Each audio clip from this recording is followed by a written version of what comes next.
प्रभु से हमारी मुलाकात हो। किसी ने कभी ईश्वर को नहीं देखा है। पिता की गोद में रहने वाले इकलौते ईश्वर ने उसे प्रकट किया है। आप और हम कितने खुश नसीब हैं कि हमको इस पवित्र साक्रामेंट में प्रभु यीशु को देखने का मौका मिलता है। 2000 साल पहले प्रभु यीशु मनुष्य के रूप में आया था मुक्ति देने के लिए। आज प्रभु यीशु पवित्र साक्रामेंट में आत्मा के रूप में वचन के रूप में हमारे बीच में विद्यमान है। प्रभु यीशु ने अपने शिष्यों से कहा था, संसार के कोने कोने में जाकर सारी सृष्टि को सुसमाचार सुनाओ। मैंने तुम्हें जो आदेश दिए हैं उसका पालन करना उन्हें सिखाओ, और याद रखो मैं संसार के अंत तक तुम्हारे साथ हूं। प्रभु यीशु हमें कभी नहीं त्यागता, हमें कभी नहीं ठुकराता, हमको इतना प्यार करता है। हम उस प्रभु को हम समझ नहीं पाते हैं। हमें कभी कभी जीवन में लगता है कि हमारे जीवन में प्रभु की उपस्थिति नहीं है, इसलिए मेरे जीवन में संकट है, इसलिए मेरे जीवन में मुझे रोना पड़ता है, मेरा परिवार टूट रहा है, कोई मेरी परवाह नहीं करता है, कोई मेरी इज्जत, कोई मेरा सम्मान नहीं करता है। कभी कभी ऐसा लगता है। उस वक्त भी प्रभु यीशु हमारे साथ खड़ा रहता है। प्रभु यीशु की जिंदगी में प्रभु यीशु कहता है, अपने शिष्यों को एक बार बताया, प्रभु यीशु ने कहा, वह समय आ रहा है, आ ही गया है, जब तुम लोग सबके सब तितर बितर हो जाओगे और अपना अपना रास्ता लेकर मुझे अकेला छोड़ दोगे। फिर भी मैं अकेला नहीं हूं, मेरा पिता मेरे साथ है। देखिए प्रभु यीशु का अपने पिता पर इतना भरोसा था। हमारी जिंदगी में भी यही होता है। ऐसा भी समय आता है जब हमें लगता है कि मेरी जिंदगी में कोई नहीं है। पत्नी के रहते हुए भी, पति के रहते हुए भी, बच्चों के रहते हुए भी, हमारे परिवार के सदस्यों के रहते हुए भी कभी ऐसा समय आता है कि मेरी जिंदगी में कोई नहीं है। हम अकेले हो जाते हैं। प्रभु यीशु इन सब बातों का अनुभव कर चुके थे। प्रभु जानते थे उनके साथ भी ऐसा ही होगा। इसीलिए संत यूहन्ना के सुसमाचार में अध्याय 16 वचन 32 और 33 में प्रभु यीशु कहते हैं, वह समय आ रहा है, आ ही गया है। वह समय आ रहा है, आ ही गया है, जब तुम सबके सब तितर बितर हो जाओगे और अपना अपना रास्ता लेकर मुझे अकेला छोड़ दोगे। फिर भी मैं अकेला नहीं हूं, मेरा पिता मेरे साथ है। ऐसा विश्वास, ऐसा गहरा विश्वास प्रभु यीशु का अपने पिता पर था। आज आपको और मुझे भी ऐसा गहरा विश्वास उस परमेश्वर पर रखने की जरूरत है, क्योंकि हमारी जिंदगी में भी सब कुछ है। परिवार के लोग हैं, पति है, पत्नी है, माँ बाप है, बच्चे लोग हैं, सब कुछ हमारी जिंदगी में है। इतना होने पर भी हमें ऐसा लगता है कि मेरी जिंदगी में कोई नहीं है। देखिए।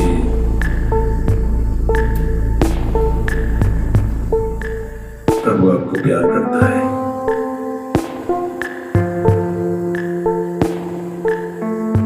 Hallelujah, hallelujah, hallelujah, hallelujah.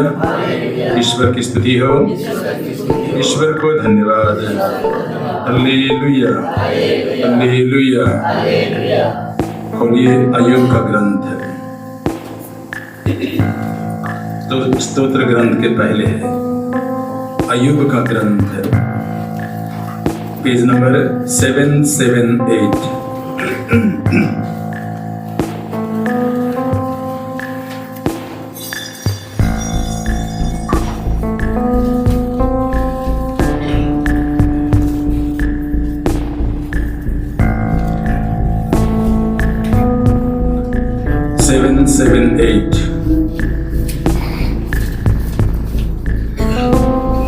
Hallelujah, hallelujah, hallelujah, hallelujah. हम लोग मिल गया सबको? चलिए, अय्यूब का ग्रंथ अध्याय 1 और वचन संख्या हम 1 से लेकर हम 3 तक एक साथ में पढ़ेंगे। 1 से लेकर 3 तक एक साथ।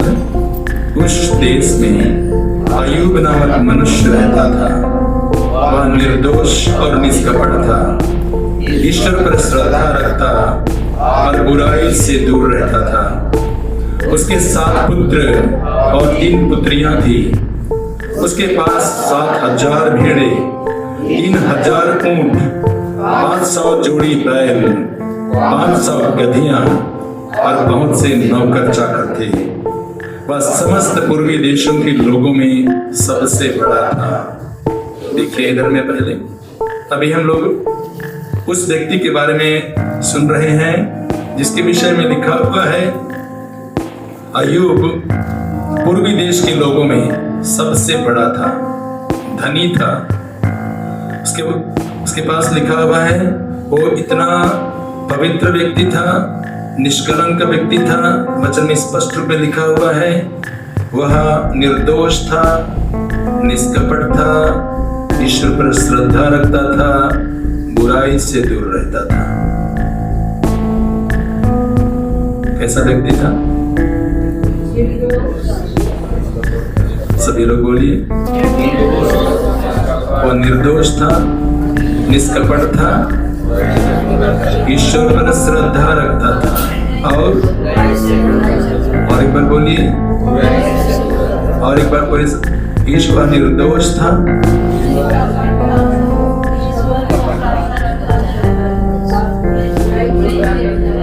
आप लोग आगे पीछे बोल रहे हैं, ठीक से बोलिए। वह निर्दोष था,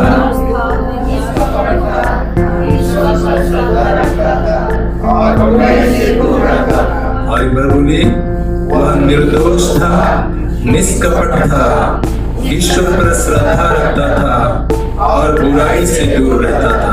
और एक बार, वह निर्दोष था, निष्कपट था, ईश्वर पर श्रद्धा रखता था और बुराई से दूर रहता था। तो अय्यूब के बारे में लिखा हुआ है कि वो निर्दोष था, निर्दोष, कोई दोष नहीं था उसमें।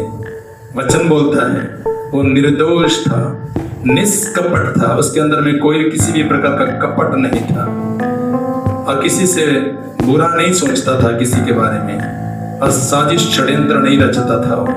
वो निर्दोष था, निष्कपट था, ईश्वर पर श्रद्धा रखता था और बुराई से दूर रहता था। ये अय्यूब का कैरेक्टर था। ये तो लोगों की दृष्टि में था। लोगों की दृष्टि में अय्यूब निर्दोष था, निष्कपट था,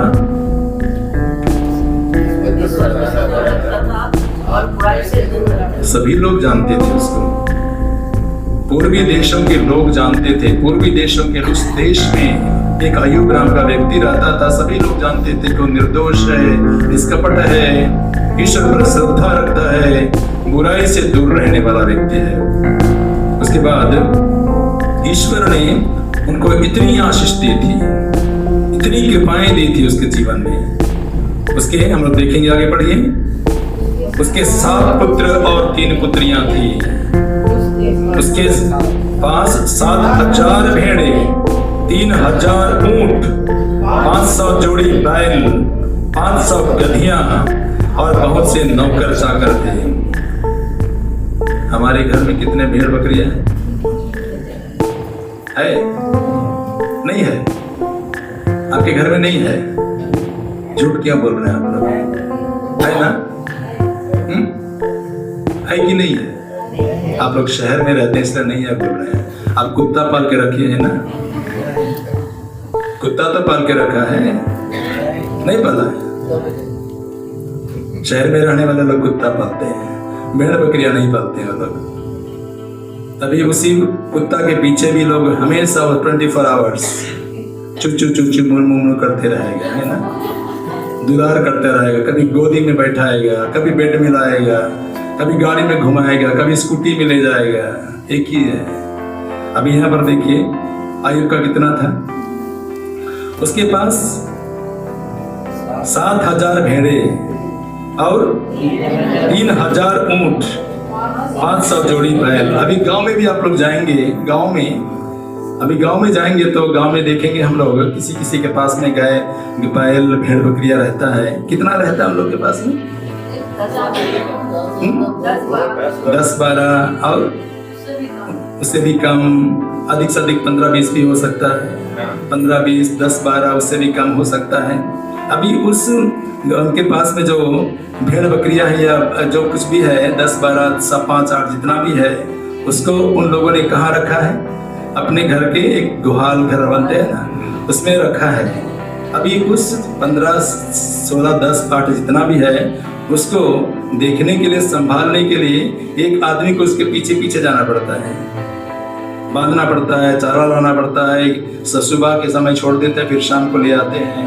तो आपके घर में उसके लोगों के गांव में देखेंगे तो इतने 7-8-12 जितना भी है तो उसको वो लोग ख्याल रखते हैं। अभी आयुब के पास में कितना है? 7,000 कितना है? भेड़े, 3,000 ऊंट और 500 जोड़ी बैल। कहाँ रखता था वो? कहाँ रखता था वो? शहर में रखता था। इतनी छोटा मोटा नहीं था ये। 7,000 मतलब कितना बड़ा होता है? पूरा बस्ती भी बोलने से तो कौन संभालेगा इतना सारा चीज? 7,000। उसके बाद बहुत सारा तो है, कैसे संभाला जाएगा? देखिए वो बड़ी बात है। उसके बाद 500 जोड़ी बैल, उसका मतलब 1,000 बैल है उसके पास। आप जानते हैं हमारे बैल। अब यहाँ पर इस रिट्रीट सेंटर में कितना बकरी है? 2-3 जो ना, है कि नहीं? हाँ, तो हम लोग उसको देखते हैं। हमारा वहाँ पर भी चोपड़ा में भी है। तो कहने का मतलब वहाँ पर भी सब हमारे पास में ऐसा रहता है, तो हम उसको देखते हैं। तो इसके पास में मैं तो सोच रहा था कि कैसे रखता था होगा वो, कितना बड़ा घर बना के रखा था होगा वो। आयुब धनी जरूर था, इतने सारे जानवरों को रखने के लिए, जैसा बस्ती बोल रहे थे, तो इतने सारे उसके पास, इतने सारे ऊंट, इतने सारे भेड़ बैल, इतने सारे बैल और उसके बाद गधियां, इतना ज्यादा। तो कैसे संभालता था होगा? जो भी हो, देखिए वो इतना धनी व्यक्ति था। और उसके बाद धनी व्यक्ति भी था। उसके बाद उसके 7 बेटे और 3 बेटियां थी। उसके बाद हम लोग देखते हैं उसके बाद उसके बेटे बेटियों के बारे में क्या लिखा हुआ है अध्याय वचन 4 में। उसके पुत्र बारी बारी से, वचन 4 को पढ़ेंगे, उसके पुत्र बारी बारी से अपने यहाँ भोज का प्रबंध किया करते थे और अपनी तीनों बहनों को भी अपने साथ खाने पीने के लिए निमंत्रण किया करते थे। जब भोजों का एक चक्र समाप्त हो जाता तो आयुब उनको बुलाकर उनकी शुद्धि करवाता था और वह स्वयं बड़े सवेरे उठकर प्रत्येक के लिए होम चढ़ाता, क्योंकि आयुब क्या सोचता था, संभव है मेरे लड़कों ने कोई पाप किया हो और मन ही मन ईश्वर की निंदा की हो, इसलिए अय्यूब हर बार ऐसा करता था। देखिए कितना सुंदर बात लिखा है अय्यूब के बारे में। वो केवल निर्दोष, निष्कपट, ईश्वर पर श्रद्धा रखने वाला, बुराई से दूर रहने वाला उसका कैरेक्टर तो था ही, लेकिन अपने बच्चों के साथ क्या करता था देखिए। उसके बच्चों के साथ जब वे लोग, उनके बेटे बेटियां लोग, वे लोग भोजन एक दूसरे यहाँ दूसरे घर में जाते थे, पार्टियां मनाते थे वे लोग, तो अय्यूब एक चक्कर खत्म हो जाए, 2 चक्कर खत्म हो, जो भी होता था, तो अय्यूब उनको अपने घर में बुलाता था और एक बार उनको होम बलिदान चढ़ाता था। और अय्यूब के बारे में लिखा है बहुत सवेरे उठता था और डरता था कहीं मेरे बच्चों ने पाप तो नहीं किया, कहीं मेरे बच्चों के द्वारा कोई गुनाह तो नहीं हुआ, इसलिए उनके बच्चों का शुद्धिकरण करवाता था। देखिए कितना सुंदर बात कि हमारे परिवार में हम लोग ऐसा करते हैं अपने बच्चों के साथ। चलिए गिरजा बेटा, अपने बच्चों को कभी गिरजा ले जाते हैं? बड़ा हुआ तो नहीं लिया, छोटा भी ले जाते थे ना। अभी अय्यूब के 7 बेटे थे, तो क्या छोटे छोटे बच्चे थे? कितना बड़ा था? हाँ, जवान था, छोटे छोटे नहीं थे वे लोग। तभी हमारे बच्चों को अभी हम जब सिखाते हैं, छोटा बच्चा है तो बड़ा होने पर क्यों नहीं सुनता है? क्यों नहीं सुनता है? छोटे छोटे थे तो गिरजा ले जाते थे, अभी नहीं सुनते हैं वे लोग। ऐसा क्यों होता है? इसका मतलब हम लोग उनको अच्छी तरह से नहीं सिखाए, हम लोग सिखाते नहीं है। मुझे बहुत अच्छा लगता है, कभी कभी मैं केरल के फादर लोग हमारे साथ में है, उनकी बड़ाई नहीं कर रहा हूँ मैं, लेकिन मैंने बहुत देखा है, मैंने बहुत सारे केरल में भी, मैं नहीं बोल रहा कि सभी परिवार ऐसा, मैं नहीं बोल रहा हूँ, लेकिन वहाँ पर भी बहुत अच्छे अच्छे लोग हैं। वहाँ पर उधर हम लोग जाएंगे, साउथ की तरफ में जाएंगे तो उधर का आध्यात्मिकता बहुत अच्छा है उधर में। नॉर्थ की तरफ में रहेंगे तो हम लोग इधर में कोई प्रार्थना में ध्यान नहीं देता, कोई बहुत लोग उतना ध्यान वगैरह नहीं, सुनते नहीं है। लेकिन साउथ की तरफ जाएंगे तो वहाँ बहुत सारे तीर्थ यात्रा, वेलंकनी जैसा जगह है उधर। उसके बाद में साउथ में बहुत सारे करिश्मेटिक सेंटर्स हैं, तो उनकी बड़ाई तो नहीं कर रहा हूँ, लेकिन ये सब चीज उधर में होता है, ये सब चीज। तो अभी तो हम लोग को भी वहाँ से साउथ की तरफ से सीखना है। अभी तो उसमें तो पहले तो गाड़ी का व्यवस्था नहीं था, अभी तो हम लोग सब जा सकते हैं, आ भी सकते हैं। बहुत लोग उधर में जाते भी काम करने के लिए जाते हैं, तो बहुत सारे लोग, तो हम लोग उनसे भी सीखना, एक दूसरे से सीखते हैं हम लोग। अभी सीखने के लिए मुझे केरल जाने की जरूरत नहीं है। अभी हम लोग देखते हैं, हम लोग कभी कभी तीर्थ यात्रा में जाते हैं, वेलंकनी जाते हैं। अभी चोपड़ा में अभी इस समय 40 का समय है, तो लोग बहुत सारे लोग बस लेकर के वही वहां पर आ रहे हैं, चोपड़ा में तीर्थ यात्रा करने के लिए आते हैं। कभी पारिश्रस लोग आते हैं, कभी जवान लड़के लड़कियां लोग आते हैं, तो कभी माताएं लोग आते हैं, कभी बाप लोग आते हैं, इस प्रकार। तो सेंटर है इसलिए तभी वहां पर तो अभी छोटा सा एक प्रोग्राम होता है। तो अभी इस प्रकार का कार्यक्रम बराबर चलता रहता, ऐसे बराबर चलता रहता। प्रार्थना वगैरह सब, करिश्मेटिक वगैरह सब, प्रार्थना करने को उनको सिखाया जाता, बार बार ऐसा होता, तो माहौल बदल जाता है, माहौल बदल जाता है अभी। और महोदय उसमें तो अभी पूर्वी देश के लोगों में, अभी हम लोग अय्यूब के बारे में सुनेंगे, तो अय्यूब के जमाने में क्या करिश्मेटिक सेंटर था? नहीं था होगा, लेकिन देखिए वो ईश्वर पर इतना श्रद्धा रखता था। निर्भर करता है हमारे ऊपर। अभी हम लोग नहीं बोले, हम लोग ये नहीं, अभी हमको ये बोलने की जरूरत नहीं कि इधर में कोई वेलंकनी सेंटर नहीं है, इधर में करिश्मेटिक फादर लोग नहीं है। हम कई सारे बहाना बना सकते हैं, लेकिन देखिए अय्यूब का जिंदगी देखिए, ईश्वर इतना आशीष दिया उसको। तो जब हम प्रभु पर श्रद्धा रखते हैं, अभी मैं आगे कुछ बताने जा रहा हूँ। अभी देखिए यहाँ पर ईश्वर को बहुत सारी आशीष तो दी थी, लेकिन वो निर्दोष था, निष्कपट था। बोलिए बाकी क्या था? नहीं, बुराई से नहीं, उसके पहले क्या है? हाँ, ईश्वर पर श्रद्धा रखता था और बुराई से दूर। और एक बार बोलिए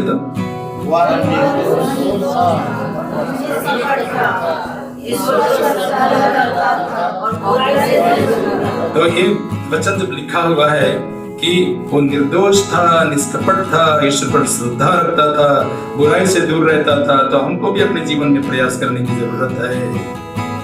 इतना धनी होने पर भी देखिए तो वो करता था ऐसा अपने बच्चों के साथ। बड़े बड़े जवान लोग थे उन लोग, 7 बेटा। अभी अयुब का 7 बेटा है। तो अभी जब उसका बड़ा बेटा 10 कितना 7 बेटे और 3 बेटे हैं तो 10 हो गया है ना। 10 बेटा अभी क्या बोलते हैं 2 साल का भी। इसमें लिखा हुआ है कि इनका भोजों का चक्कर चलता था, इनका भोजों का चक्कर चलता था।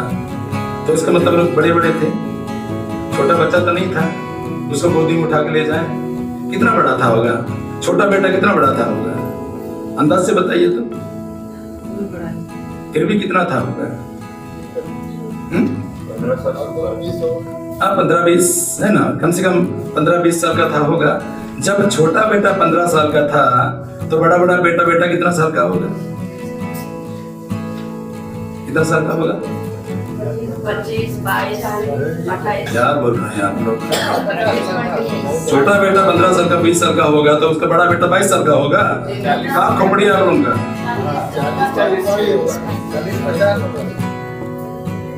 तो उसको बड़ा बेटा अभी 10 बच्चे लोग हैं इसका, जरूर 2 साल का गैप तो था होगा है कि नहीं।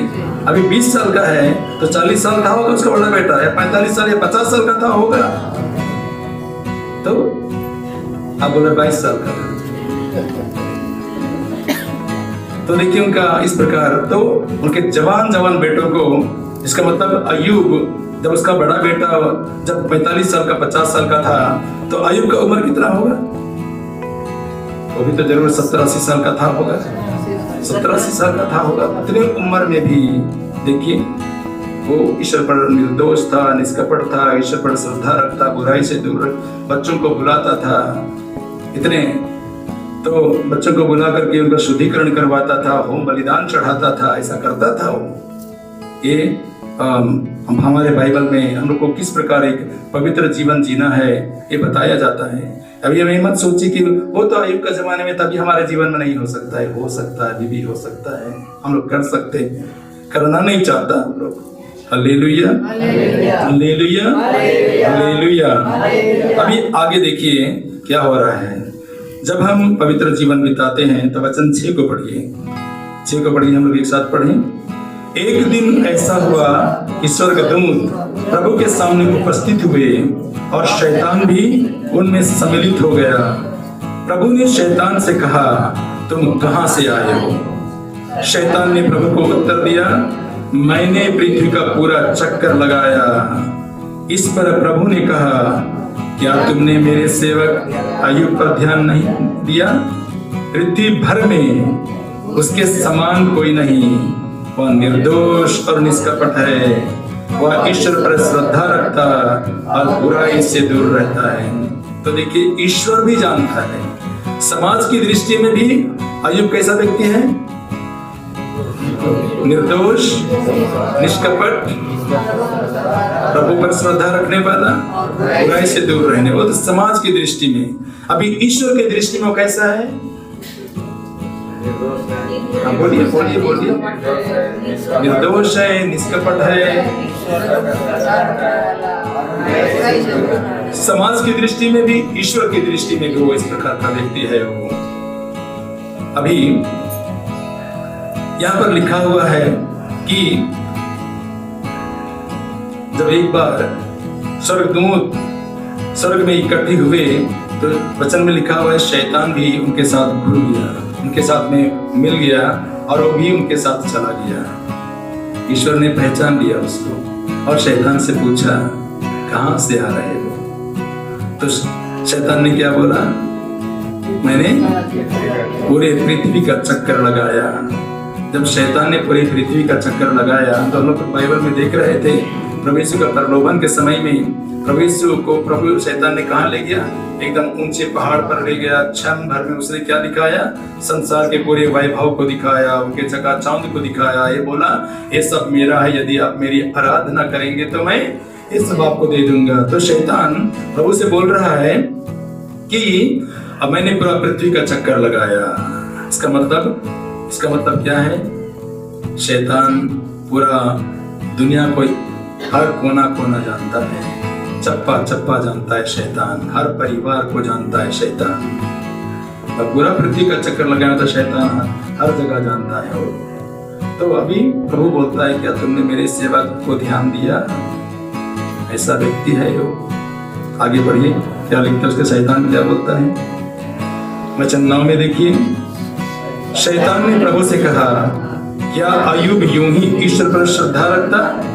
क्या अपने उसके परिवार, उसकी पूरी जायदाद के चारों ओर मानो घेरा लगाकर उसे सुरक्षित नहीं रखा? आपने उसके सब कार्यों को आशीर्वाद दिया।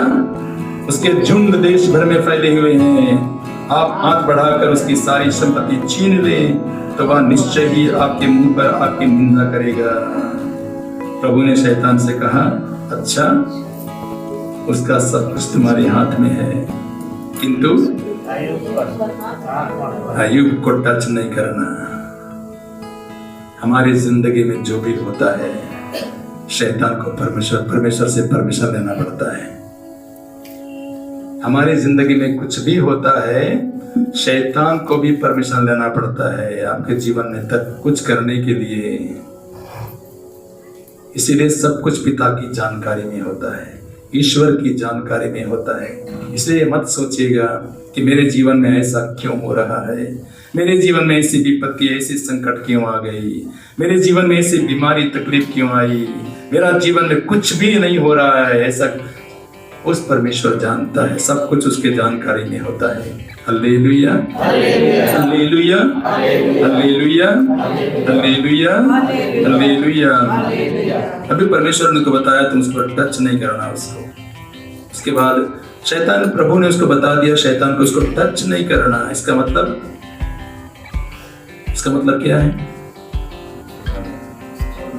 नहीं, अभी प्रभु ने क्या बोला उसको टच नहीं करना। इसका मतलब क्या है? नहीं, इसका मतलब उसकी पूरी संपत्ति तुम्हारे हाथ में है, पूरी संपत्ति। हाँ, तुम उसके बेटे बेटियां, 7,000 भेड़े, सब ऊंट गधा बैल, सब कुछ संपत्ति, सब कुछ तुम्हारे हाथ में है, लेकिन अय्यूब को टच नहीं करना। प्रभु ने ये बताया उसको, और तुरंत शैतान उसकी पूरी संपत्ति को नष्ट कर दिया, खत्म हो गया पल भर में। कभी आग गिरा, कभी लुटेरे लोग आए, उनके कभी ऊपर से छत गिर गया, जहां वो लोग पार्टी मना रहे थे, सब कुछ तहस नहस। सभी लोग एक एक करके अय्यूब को खबर दिया। देखिए, पल भर में शैतान पूरे संसार का चक्कर लगा के आया था वो, लेकिन अय्यूब को टच इसलिए नहीं कर पा रहा था क्योंकि वो निर्दोष था, निष्कपट था, ईश्वर पर श्रद्धा रखता था। और जब हमारी जिंदगी में भी हम लोग पवित्र जीवन बिताएंगे तो शैतान टच नहीं कर पाता है। अगर हमारे जीवन में पवित्रता है, हम झूठ नहीं बोलते हैं, हम चोरी नहीं करते हैं, हम व्यभिचार का जीवन नहीं बिताते, हमारा पत्नी है, हमारा परिवार है, तो हम उस पर ही हम प्रभु पर श्रद्धा रखते अपने हम परिवार में। उसके बाद अभी हमारी कैथोलिक कलीसिया में साक्रामेंट है। जब हमारे अंदर में दुर्बलता है तो हम चर्च में जाते हैं, पाप स्वीकार करते हैं, अपने को पवित्र रखने का प्रयत्न करते हैं। और इस प्रकार उस ईश्वर से हम लोग डरते हैं कि ईश्वर मेरे परिवार को आशीष देना। मैं प्रभु, मैं तुझसे प्रार्थना करता हूँ, मेरे परिवार की रक्षा करना। निर्दोष, निष्कपट, ईश्वर पर श्रद्धा रखता, बुराई से दूर रखने पर शैतान हमारे जीवन पर टच नहीं कर सकता है, हमारी संपत्ति को छू नहीं सकता है। Hallelujah, hallelujah, hallelujah. ईश्वर की स्तुति हो, ईश्वर को धन्यवाद। Hallelujah, hallelujah. लेकिन यदि हमारे जीवन में पाप और बुराई का जिंदगी होगा और हम लोग पाप में, बुराई में और वासना में, कई प्रकार के बंधन में, शैतानी जैसे बंधन, तंत्र मंत्र में, जादू टोने में रहेंगे तो शैतान को टच करने में कोई तकलीफ नहीं है। अब तक खुद बुराई का जिंदगी। प्रभु यीशु ने बताया, जो पाप करता है वो पाप का दास है, शैतान का दास है। इसका मतलब आप सब शैतान का चपरासी हैं। आप शैतान आपको जो करना चाहेगा कराएगा, क्योंकि आप शैतान के दास बन चुके हैं। लेकिन यदि आप प्रभु पर श्रद्धा रखते हैं तो आप शैतान का दास नहीं है। आप शैतान टच करने के पहले प्रभु से परमिशन मांगेगा। Hallelujah, hallelujah, hallelujah. हम बाइबल में देखेंगे, इफिसियों के पत्र में लिखा हुआ अध्याय 6 में और वचन 17 से आगे लिखा हुआ है इफिसियों के पत्र में। इफिसियों के पत्र में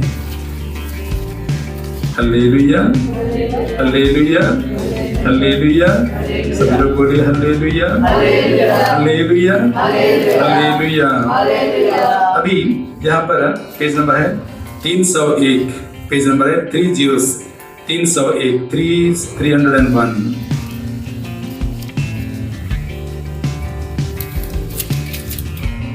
अध्याय 6 का वचन संख्या 11 से लेकर हम 17 तक पढ़ सकते हैं। 11 से लेकर 17 तक, अध्याय 6 11 से 17 तक एक साथ पढ़ें हम लोग। इफिसियों का पत्र अध्याय 6 एक साथ पढ़ें। प्रभु ईश्वर के अस्त्र शस्त्र धारण करें, जिसे आप शैतान की धूर्तता का सामना करने में सामर्थ हों, क्योंकि हमें निरे मनुष्यों से नहीं बल्कि इस अंधकारमय संसार के अधिपतियों, अधिकारियों तथा शासकों और आकाश के दुष्ट आत्माओं से संघर्ष करना पड़ता है। इसलिए आप ईश्वर के अस्त्र शस्त्र धारण करें, जिससे आप दुर्दिन में शत्रु का सामना करने में समर्थ हों और अंत तक अपना कर्तव्य पूरा कर विजयी प्राप्त करें। अभी ईश्वर के अस्त्र शस्त्र क्या है? नीचे में लिखा है ईश्वर का अस्त्र शस्त्र क्या है? आप सत्य का कमरबंद कसकर, इसका मतलब हमेशा सत्य बोलें, झूठ का सहारा कभी मत लेना। कुछ भी हो जाए, झूठ का सहारा कभी नहीं लेना अपनी जिंदगी में।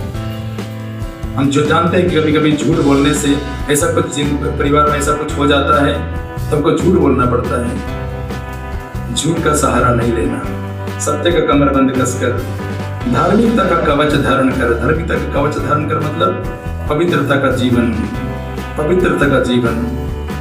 चारों ओर तो बहुत सारी बुराइयां भरा हुआ है, लेकिन हम अपने आप को निर्दोष रखने का प्रयत्न करते हैं।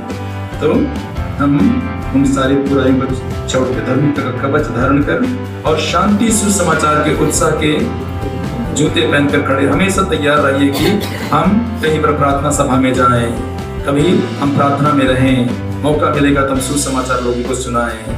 हम आपको कोई जरूरी नहीं है कि आपको यहाँ रिट्रीट सेंटर में या कहीं पर आपको सुसमाचार सुनाया जाए। आप कहीं पर अपने गांव में भी आप 2-4 परिवार में, आपका गांव है, आपका इलाका है, हम वहाँ पर बोलिए कि हम लोग शाम को प्रार्थना करते तो अच्छा होता। वहाँ पर 4-5 परिवार आ गए और उसके बाद आपको वहाँ पर थोड़ा सा प्रार्थना करने का मौका मिलता है, लीडर करने का मौका मिल जाता है। वहाँ पर 2 शब्द बस 10-5 मिनट का वचन सुनाइए, सुसमाचार सुनाइए। तो इस प्रकार आपके वचनों को सुनने के बाद किसी का मन परिवर्तन हो सकता है, किसी का जीवन बदल सकता है। अब आप तो बहुत बड़े प्रचारक तो प्रीचर तो नहीं है, लेकिन आप प्रार्थना करने के बाद आप लोगों को समझाते हैं। आप एक बुजुर्ग व्यक्ति हैं, आप कुछ अच्छे, आप प्रार्थना में रहते तो लोग आपकी बात सुनेंगे। Hallelujah, hallelujah. शांति सुसमाचार के उत्साह के जूते पहनकर खड़े हो जाएं, साथ ही विश्वास की ढाल धारण किए रहें। तो जो प्रार्थना आप कर रहे हैं उसके द्वारा क्या होगा? विश्वास आपका बढ़ता जाएगा। इब्राहिम ने विश्वास किया, इलियास नबी ने विश्वास किया, मूसा ने विश्वास किया, बड़े बड़े चिन्ह चमत्कार। इस प्रकार हम लोग देखेंगे, वचन पढ़ेंगे तब आपका विश्वास बढ़ता जाएगा।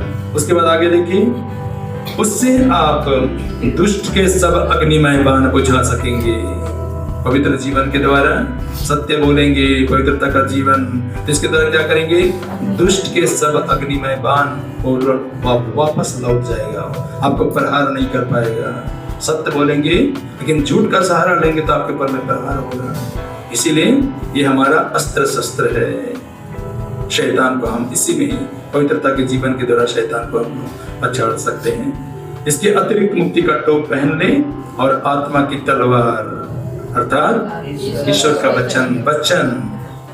प्रभु यीशु ने रेगिस्तान में शैतान को कैसे हराया? ईश्वर के वचन के द्वारा। लिखा है, मनुष्य केवल रोटी से नहीं जीता है बल्कि ईश्वर के मुख से निकलने वाले। प्रभु यीशु ने बताया कि ये भी तो लिखा है, ईश्वर की परीक्षा मत लो। शैतान को हराया ये प्रभु का वचन तलवार से। तो उसी प्रकार हमको प्रभु के पवित्र वचन को जानना जरूरी है। हम नहीं बोल रहे कि पूरा बाइबल कंठस्थ कर लीजिए, हम नहीं बोल रहे हैं। 1-2 वचन काफी है, जितना आप जानते हैं। आप परिवार वाले हैं, नौकरी करने वाले हैं, बच्चे हैं, तो फिर भी आप एक प्रयास करते हैं अपनी ओर से। जब अय्यूब जैसा व्यक्ति निर्दोष, निष्कपट, इतने सारे उनके भेड़ बकरियां, इतने 7 पुत्र उनके इतने सारे, तब जब वो निर्दोष रह सकता है तो हम भी अपने जीवन में कर सकते हैं ऐसा। शैतान आपको टच नहीं कर सकता है। Hallelujah, hallelujah, hallelujah, hallelujah, hallelujah. Hallelujah. ईश्वर की स्तुति हो, ईश्वर को धन्यवाद, ईश्वर को धन्यवाद। अभी हम लोग जब आयुब के ग्रंथ में ही आइए 779, जहाँ पर हम लोग आयुब का ग्रंथ देख रहे थे 779, उसके बाद हम खत्म करेंगे। अभी मिला 779। अब यहां देखिए, जब आयुब का सब कुछ बर्बाद हो गया, संपत्ति, भेड़ बकरियां, बच्चे लोग खत्म हो गए, तो परिवार में केवल पति पत्नी बच गए। उनका दुखमय जिंदगी था, उसका जीवन भी काफी अच्छा भी था, लेकिन दुखमय जिंदगी भी था। उसके बाद आगे बढ़िए, वचन 20 से, अध्याय 1 का 20। जब उसका सब कुछ खत्म हो गया तो अय्यूब ने उठकर, पढ़िए एक साथ, अय्यूब ने उठकर अपने वस्त्र फाड़ डाले, उसने सिर मुड़ाया और मुंह के बल भूमि पर गिरकर उसने कहा, मैं नंगा ही माता के गर्भ से निकला और नंगा ही पृथ्वी के गर्भ में चला जाऊंगा। ईश्वर ने दिया, ईश्वर ने ले लिया, ईश्वर को धन्यवाद, प्रभु की महिमा, प्रभु की स्तुति हो। उसने ये बोला, प्रभु को धन्यवाद दिया, प्रभु तूने मुझे दिया, तूने ले लिया, जो तो तेरी इच्छा पूरी हो मेरी जिंदगी में। उसने पाप नहीं किया, फिर भी उसने पाप नहीं किया। हालेलुया। अभी जब उसने पाप नहीं किया तो दोबारा शैतान जाता है प्रभु के पास। निर्दोष था, निष्कपट था, ईश्वर पर श्रद्धा रखता था, बुराई से दूर रहता था। अभी उसने जब पाप नहीं किया तो दोबारा शैतान उसके पास, ईश्वर के पास में जाता है। और उसके बाद हम लोग देखेंगे, शैतान उसको दोबारा आता है। यहाँ पर लिखा हुआ है,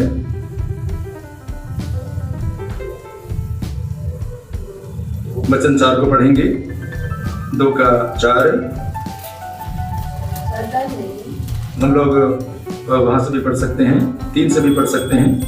प्रभु ने शैतान से कहा, मिला अकबर, प्रभु ने शैतान से कहा, क्या तुमने मेरे सेवक अय्यूब पर ध्यान नहीं दिया? पृथ्वी भर में उसके समान कोई नहीं है।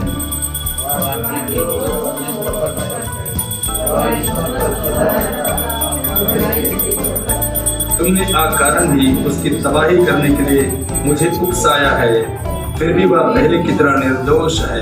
इतना संकट आने पर भी वो निर्दोष ही है। उसके बाद शैतान क्या बोलता है, चमड़ी के बदले चमड़ी। इसका मतलब अभी तक परमेश्वर क्या बोला था, शैतान ने अभी कि उसको टच नहीं करना बोला था, अभी क्या बोल रहा है, अभी हाँ, इसका मतलब तुम अभी उसको टच कर सकते हो।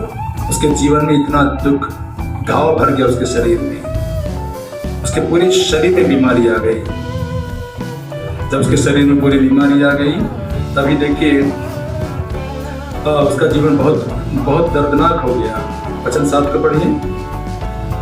इसके बाद शैतान प्रभु के पास से चला गया और उसने अय्यूब को सिर से लेकर पैर तक दर्दनाक फोड़ों से भर दिया।